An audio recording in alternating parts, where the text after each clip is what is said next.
gracias por venir a Interior 403. Yo soy Nora de la Cruz y este video es el cuarto video que hacemos relacionado con el reto de lectura de Interior 403. Si esta es tu primera vez en el canal, bueno, pues te comparto que este año decidí lanzar un reto de lectura, es decir, 12 consignas. Pues no sé, porque a mí me gusta hacer retos de lectura y me preguntaba si sería interesante, si estaría padre compartir estas consignas, sobre todo para alguien que nunca lo había intentado. Es como que una práctica habitual mía y que siento que me ayuda muchísimo a diversificar mis lecturas, pero además está padre porque a veces se forman comunidades en torno a estos retos y pues tú puedes intercambiar recomendaciones, comentarios, etc. En este caso nosotros estamos haciendo el reto en Storygraph. Hay como 35 personas tal vez haciendo el reto en Storygraph, o si no, pues aquí mismo en los comentarios también puedes decirnos qué es lo que vas a leer,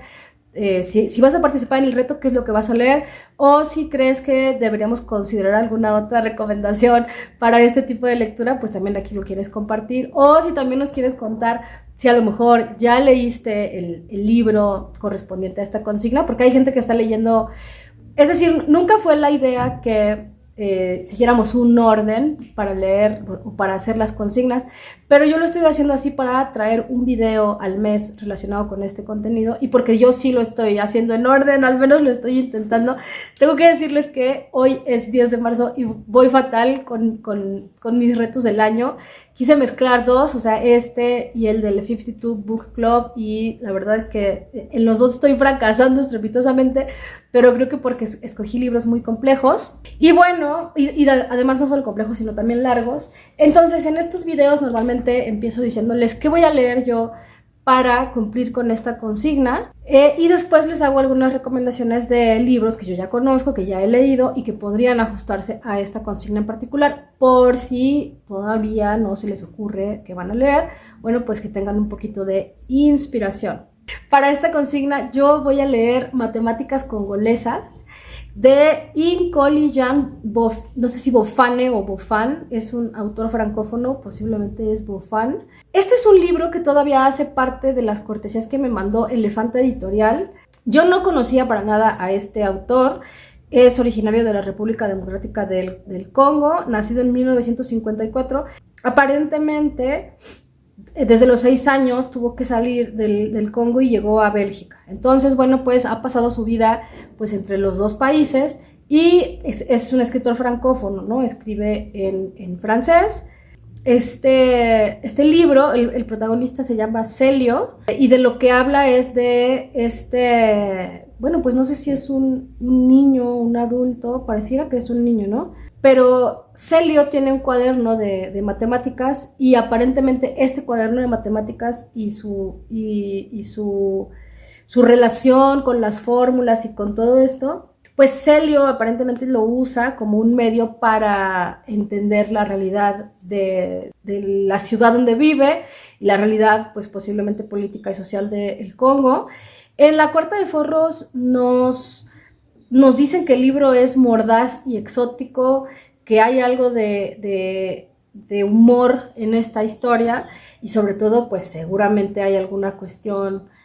política o social, ¿no? La frase que más me gusta de la Cuarta de Forros es: el hambre atormenta lo suficiente los estómagos como para considerar seriamente el debate sobre el bien y el mal. Hay alguna cuestión de redacción que tiene ahí como una ambigüedad, pero creo que lo que quiere decir es que los límites morales se desdibujan pues ante la necesidad o ante la precariedad, ¿no? Entonces, eso es lo que yo voy a leer. Tengo que decirles que estoy muy emocionada porque una de las razones por las cuales contacté a Elefante Editorial en principio fue porque me di cuenta de que en mis lecturas predominaban libros europeos, por supuesto, y también que originalmente habían estado escritos en inglés, y entonces yo quería como que darle un poco de variedad, y conozco que el trabajo de esta editorial tiene mucha relación con la poesía mexicana contemporánea, ya hablaremos también de eso en un momento, pero también con traer literaturas africanas, brasileñas, dominicanas, cubanas, que siento que no tienen tanto espacio en nuestro horizonte, o que no, o sea, que las tenemos perdidas en nuestro panorama, Y entonces ese trabajo me parece muy valioso y yo misma percibo en mi horizonte de lecturas una falta total de literatura africana y en gran medida también asiática. Así es que, bueno, pues agradezco muchísimo esta cortesía y lo voy a leer con mucho interés y con mucha ilusión. Y bueno, aquí mis recomendaciones, por si todavía no deciden qué van a leer para cumplir con esta consigna, bueno, pues yo les comento de algunos libros que pueden ser interesantes. Y el primero, no podía ser de otra manera, es El Sensacional de Escrituras, que es un proyecto en el cual, bueno, digamos que el corazón de ese proyecto es Ale M. Vázquez, que es una autora, es una tallerista, editora. Ella siento que tiene un proyecto muy interesante en torno a su escritura, no solo porque siempre ha sido autogestiva, sino porque concretamente este proyecto, El Sensacional de Escrituras, es una reflexión muy interesante y muy profunda y muy detallada acerca de la escritura en general como fenómeno, la escritura en su entorno cultural, en la industria y cómo ejercemos nosotras, concretamente nosotras las mujeres, la escritura. Ella habla de su propia práctica, de la creatividad. Bueno, en otros volúmenes habla también del supuesto síndrome de la impostora y de cómo esta actividad que pareciera muy individual y cómo tenemos ciertos preconceptos sobre la escritura o ciertos mitos o ciertas, así como casi estereotipos o ideas preconcebidas, pues ella las desmonta, las cuestiona y las pone a dialogar con la realidad inmediata, con la materialidad de la escritura, con la precariedad, con la industria, con un montón de cosas y estas cosas que nosotros damos por verdades y que ni siquiera cuestionamos, pues ella nos explica que son mucho más complejas en realidad, ¿no? Recientemente publicó el cuarto y último tomo que se llama Bisutería. Yo ya leí los 3 anteriores y estoy planeando leer muy pronto este cuarto tomo y hacer ahora sí un video especial para revisar el proyecto completo con más detalle. Tengo que decirles que hasta este punto los 3 tomos me han impresionado muchísimo y han sido los 3 experiencias de lectura muy positivas, pero no solo positivas, sino que realmente apelan a nosotras como lectoras. O sea, es decir, suscitan una reflexión sobre tu propia práctica, sobre tu propia manera de participar en la colectividad de la escritura, de la lectura, etc. Entonces son libros que, aunque son muy breves, los vas a sentir que te hablan de una manera muy directa y lo que vas a hacer es, o sea, a través de la reflexión que hace Ale sobre su propio ejercicio, lo que tú vas a hacer es tal vez hacerte ciertas preguntas y tomar una postura. Es imposible no tomar una postura respecto a las cosas que ella está planteando. Y no necesariamente digo que vas a estar todo el tiempo 100% de acuerdo con ella, porque eso tampoco es cierto. Hay cosas en las cuales estoy de acuerdo, hay cosas en las cuales yo me sitúo desde otro lugar tal vez, pero sin duda vale la pena echarle un ojo a las preguntas que ella nos plantea y las ideas que pone en juego para iniciar esta conversación y para iniciar esta reflexión, pues que ya continúa en nosotras como escritoras, pero también en la manera en la que participamos en otras colectividades, o sea, tanto de escritoras como de edición, como de lectura, etcétera, etcétera. No se lo pueden perder, la verdad, me parece uno de los proyectos más interesantes que hay vivos ahorita en la escritura mexicana contemporánea, así es que no podía dejar de recomendarlo, porque además este proyecto es un proyecto, ahí sí, a veces casi pareciera artesanal, o sea, sí lo están haciendo con imprenta, me parece pero la manera en la cual al proponer otra manera de publicación, ella misma o sea, ella hace que el proceso mismo de publicación y de difusión y de venta y de distribución, todo esto es parte misma, o sea, la manera de hacerlo hace parte de este cuestionamiento que ella está planteando en el texto. Entonces, insisto, es muy interesante, es muy complejo y vale la pena dialogar, o sea, conocer este proyecto y dialogar con él. Bueno, en segundo lugar me voy a aventar una especie de comercial. Les recomiendo Postdata Postmortem, Cartas a Pintores, que es el más reciente de Editorial Vodevil. Digo el más reciente porque esta es una especie de serie, o sea, hubo cartas a músicos, cartas a escritores, y ahora este más reciente es cartas a pintores. Y se lo recomiendo por dos razones. La primera de ellas es que, bueno, Aide Bravo, editora de Vodevil, hace parte también de Interior 403, o sea, que es el proyecto editorial que deriva de este canal. Y no solo hace parte porque ella se encarga de la diagramación y de la producción de los ejemplares, y ella con sus manitas bellas nos hace los libros que después ustedes compran, leen, disfrutan, sino que en sentido estrictísimo, Aide fue, digamos, la primera editora con la que yo trabajé un libro mío completo. O sea, la primera sería Lilia de Nitro Press, que me publicó un cuento en Lados B, pero realmente eso fue como, y creo que yo no tuve contacto con Lilia, fue Mauricio el que me dijo, te vamos a publicar un cuento, va, te tocan sus ejemplares, te invitamos a la presentación y ya. Pero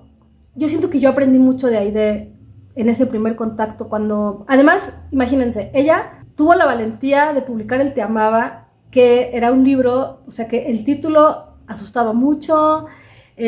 nadie lo iba a tomar en serio. Yo en ese momento todavía no tenía medios para llegar o acercarme a una editorial grande. Entonces yo pensé que ese libro iba a ser un archivo de Word que iba a pasar de compu en compu toda la vida. Y Aide fue la primera que le vio potencial, que confió en él, pero que además en este ponernos de acuerdo para que saliera con su editorial, con Vodevil, yo aprendí muchísimo sobre el proceso de editar un libro, sobre el proceso de venderlo, distribuirlo, sobre el trato con los autores, o sea, porque yo siempre diré que no solo Aide confió en el libro, sino que siempre me trató a mí como autora con muchísimo respeto y siempre siempre platicó conmigo todas las decisiones importantes relativas a mi libro desde el acabado de la portada, ¿no? O sea, realmente sí aprendí muchísimo de esa experiencia, la valoro mucho. Si ella no hubiera confiado en el libro, pues quién sabe, o sea, seguiría, insisto, siendo un archivo de Word. Pero la verdad, gracias a que ella lo hizo, pues ese libro pudo tener una vida que después creció, creció, y que incluso también le agradezco que en el momento en el que el libro empezó a crecer, pues ella me dijo, no te preocupes, o sea, conmigo no tienes un contrato que te amarren y yo quiero amarrarte, así es que si tú tienes que llevarte tu libro, pues te lo llevas y ya. Entonces, esas lecciones de amor por el oficio editorial que yo aprendí de ella y que influyen muchísimo, incluso en la manera, no es 100% igual la manera en la que trabajamos nuestros respectivos proyectos, pero mucho de lo que yo aprendí con ella sí está en la manera en la que se maneja Interior 403, y la respeto tanto y confío tanto en su trabajo que por supuesto también ella es parte del equipo que hace realidad los libros. Entonces, bueno, les recomiendo este en particular porque ella me hizo el honor de invitarme a participar con una carta en este libro. Y yo fui feliz de que me invitara porque, insisto, le tengo mucho cariño a ella, a su proyecto, admiro mucho lo que ella hace con Vodevil, porque además Vodevil es un proyecto que, digamos, pensándolo en escalas comerciales, pues es muy pequeño, es muy punk. Ella sí quiere publicar lo que le dé la gana y venderlo como le dé la gana, sin caer en ciertas dinámicas que pues ya sabemos cuáles son. Y se necesita mucho valor para sacar eso adelante. Y por otra parte, sí he notado que el proyecto ha ido evolucionando positivamente, ha crecido, pero siempre con las reglas que ella tenía establecidas. Entonces, apoyen a Vodevil. Después, algunos autores de los que estuvimos en Vodevil, pues pudimos crecer hacia otras cosas y nuestros libros mismos, pues tomaron otros caminos. Eso también habla mucho de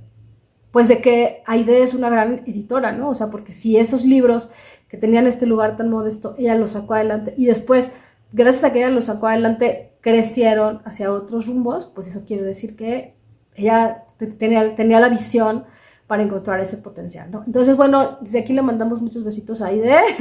y les recomiendo que lean este libro. Bueno, para empezar, porque ahí está mi texto, así es que si quisieran favorecerme con su lectura, pues yo lo agradecería siempre, pero además porque estas antologías a veces lo que tienen de muy interesante es que justamente te permiten descubrir una variedad de autores, y en el caso de Vodevil, autores ahí sí nuevos, novedosos, o sea, que tú los vas a conocer antes de que sean famosos, vaya, ¿no? Entonces siento que está padre leer esas antologías de autores que están recibiendo a lo mejor una oportunidad muy inicial, y entonces decir, mira, me gustó su texto, entonces voy a ver qué está haciendo y lo voy a apoyar, y entonces voy a ayudar a ese autor emergente a crecer, ¿no? Bueno, en tercer lugar, otra recomendación de Elefanta, no podía ser de otra manera. Ustedes saben que recientemente Elefanta me hizo llegar 3 de sus poemarios más recientes, y yo me enamoré de Prueba Olímpica de Lorena Huitrón. Digo, no se puede resumir, no se puede contar un libro de poesía porque en sí no tiene argumento como tal, pero lo que sí puedo decirles es que se trata de una poesía contemporánea, hasta cierto punto conceptual, pero todavía legible, accesible, con una propuesta que intenta dialogar con la escritura misma, con la autoría, con lo poético, ¿no? ¿Qué es lo poético? Pero a la vez también con las dimensiones personales y emocionales y con los temas típicos de la poesía, pero sí se nota cómo intenta cuestionar el tratamiento que se les ha dado hasta este punto. Lorena Huitrón es una poeta, si no me equivoco, de Veracruz. Yo no conozco nada más de su trabajo, pero estoy ansiosa de leer algo más acerca de ella. Y insisto, si a ustedes les gustan las poetas como que un poco más intelectuales, como Anne Carson, como la propia Elisa Díaz Castelo, y si ustedes están buscando ese tipo de poesía, sin duda, esta es una apuesta segura. Ya en su momento, cuando hicimos el video, que si quieren se los dejo por aquí, cuando hicimos ese video, hubo gente que siguió mi recomendación y que después, la verdad es que me decía, leí el libro, me encantó, me parece fabuloso. Entonces casi les puedo decir que es una lectura garantizada, o sea, tiene mi sellito de garantía. Todavía no inventamos ese sellito, pero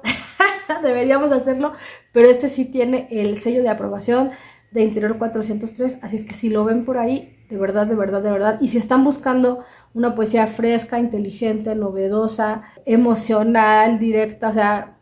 no lo duden, cómprenlo, léanlo, disfrútenlo, y después vienen y me platican qué les pareció. Y bueno, en otro libro que ya habíamos comentado, ya lo comentamos en todas sus reencarnaciones, bueno, no podíamos dejar de lado a Editorial Almadía, que es una editorial que también ha tenido grandes aciertos. Digo, no podemos olvidar que ahí salieron los primeros libros de Fernanda Melchor, y bueno, pues ya vimos que Fernanda Melchor ya está hasta arriba de las nubes del Olimpo. Digo, y no es la única autora que ha publicado ahí y que es relevante en la actualidad. Tienen un proyecto, además una identidad gráfica muy distintiva, una propuesta muy interesante, publican novela, ensayo, en fin. Editorial Almadía pues ya tiene, no sé si 18 años o algo así, ya tienen una trayectoria y una identidad muy consolidada. Está además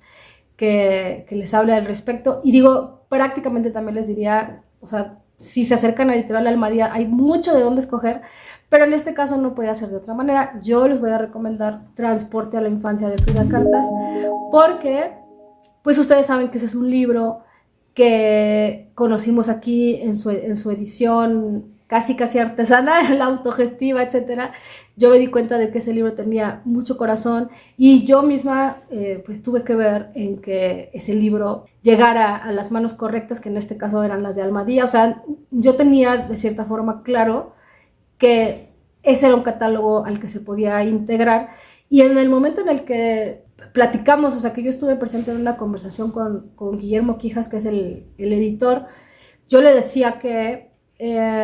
por una parte él tenía Memoria por correspondencia de Emma Reyes, y yo decía, es que este libro, Transporte a la Infancia, es como su libro gemelo, en cierto sentido, pero que te está hablando de otro contexto, otra realidad y otra identidad, ¿no? Entonces, si a ustedes les gustó, por ejemplo, ese libro de Emma Reyes, de Memoria por correspondencia, sin duda van a entender muy bien el espíritu de Transporte a la Infancia de Frida Cartas, que digo, no sé si ustedes todavía no escuchan al respecto. Creo que sí ha tenido su buena recepción, pero bueno, Transporte a la Infancia es en realidad una serie como de ensayos personales que en conjunto sirven para construir una memoria de la infancia de la autora, pues previa a su transición, pero cómo experimentaba, o sea, cómo ella durante su infancia experimentaba su identidad, que con el tiempo se convertiría en su identidad trans. Todo esto sucede en los años 90, si no me equivoco, y además sucede en Culiacán. O sea, insisto en que estas coordenadas son importantes porque los años 90 en México fueron años críticos, económicamente, políticamente, socialmente, y ahí ya se empezaban a anticipar pues, los materiales que iban a dar forma a las transformaciones sociales, más bien a la descomposición social que vendría en los años siguientes. Y esto, o sea, esto está ahí, ¿no? Porque a veces, no sé si han visto un documental en Netflix que habla sobre la representación trans y cómo siempre ha sido problemática. Y como sucede también a veces con el feminismo, es que a veces el feminismo o la agenda feminista que alcanza una representación cultural pública masiva, pues suele ser la del feminismo blanco, ¿no? La agenda del feminismo blanco, las preocupaciones del feminismo blanco, y deja de lado otros elementos de la identidad. Y entonces en este caso a veces sucede también eso con las identidades trans, ¿no? O sea que sí hay como cierta tolerancia con lo trans, pero con, pues, que tiene que ver con blancura, con, o sea, sí, con cierta procedencia social, con cierto perfil físico, con cierto perfil económico. Entonces sí hace falta hacer esos contrapesos, y por eso es que este libro en particular, no solamente en este aspecto temático es importante, pero también porque está escrito con un humor y con una ternura y con una mirada muy sincera. Yo insisto y siempre insistiré, no estoy diciendo que sea un libro impecable, no, porque no lo es, pero es un libro relevante y es un libro de esos que realmente te llegan y te impactan muy profundo y que vas a estar pensando en ellos bastante tiempo. O sea, imagínense que ese libro llegó a mis manos yo creo que en el año 2020, y yo lo leí, lo corregí, se lo mandé a Frida, después me lo mandó en su primera edición, lo leí y yo volví a decir, este libro se sostiene. Y después ahora con esta nueva edición, la editorial me lo mandó, y también Frida, bueno, es que me invitaron a presentarlo, entonces la editorial me lo mandó, Frida también me lo trajo,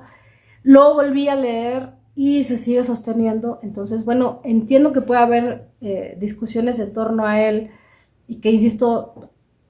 a lo mejor no es impecable, no es perfecto en lo literario, porque tampoco esa es su intención,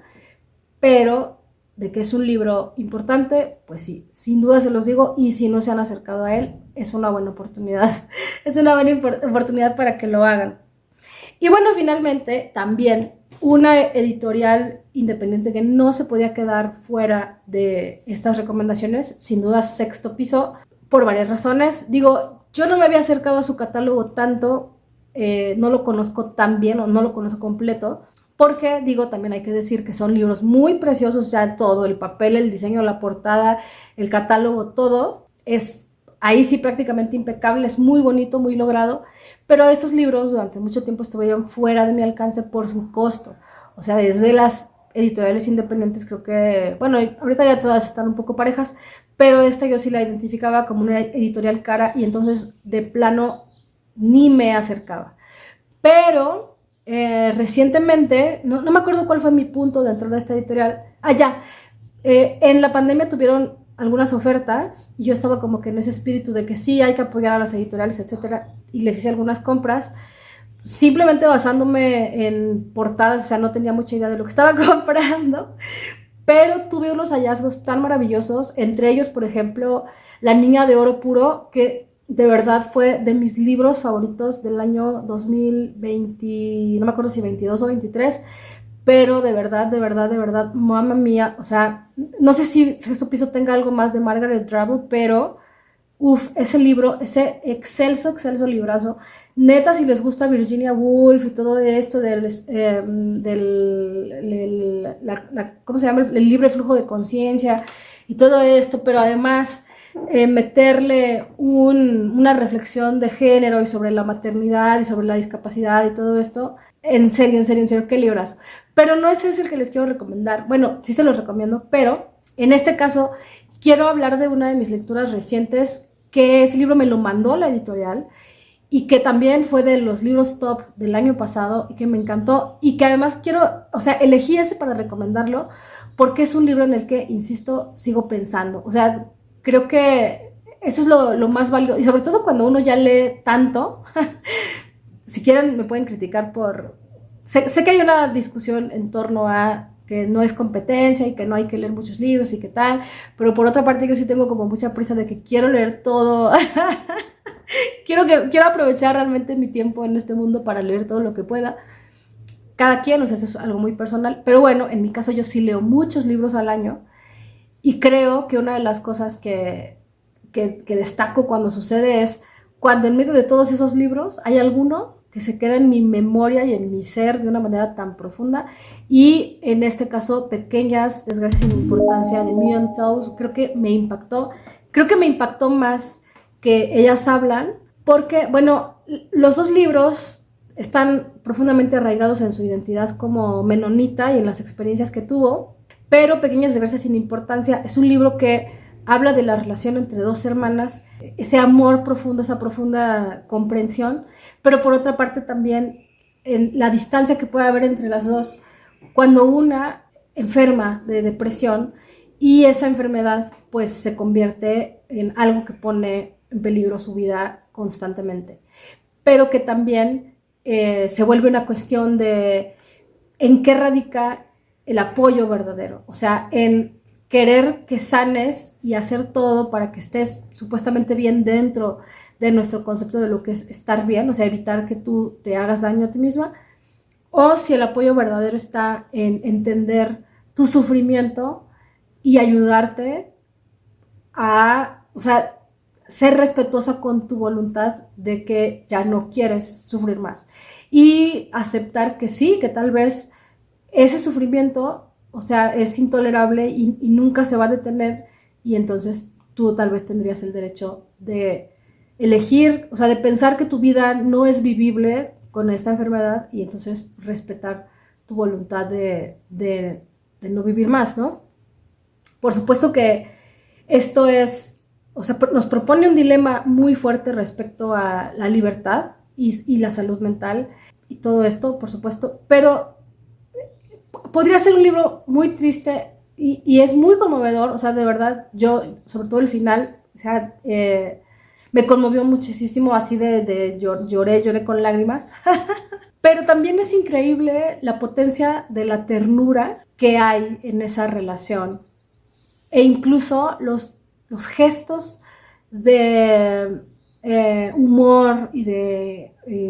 absurdo que puede haber en la manera de contar esa historia, que no le restan seriedad, sino que nos sirven para poner las cosas en perspectiva. Entonces me pareció un libro hermoso, adorable, para, sí, ahí sí hay una sororidad, o sea, claro, son hermanas realmente, pero además hay una sororidad en el sentido de este apoyo, ¿no? Y esta comprensión entre mujeres, esta complicidad que puede surgir no solo entre las hermanas, sino también con la madre y además todo lo que está implicado en este proceso de convertirte en un cuidador cuando en tu familia hay estos procesos tan complicados y tan dolorosos de enfermedad mental. Entonces, de verdad, es un libro que tiene una profundidad impresionante, pero que además también produce una cercanía increíble. De verdad, si todavía no lo leen, no se lo pierdan. Insisto, eso también va muy, muy, muy recomendado con mi sellito de garantía. Y bueno, amigas, pues creo que hasta aquí lo dejaremos. Muchas gracias por venir a Interior 403 y muchas gracias si están haciendo el reto. En estos videos, en la cajita de descripción, les estoy dejando enlaces importantes desde la plantilla de Canva para que puedan compartir en sus redes cuáles son los libros que van leyendo. Pero también les dejo, por ejemplo, el enlace a Storygraph por si se quieren unir al reto ahí y ver qué estamos leyendo las demás y todo esto, y ver cómo estamos reseñando los libros, todo lo demás. Bueno, pues también lo pueden hacer en Storygraph. Pero bueno, pues ya seguiremos conversando más adelante. Muchas gracias por venir a Interior 403. Yo soy Nora de la Cruz y nos vemos en el próximo video. Bye.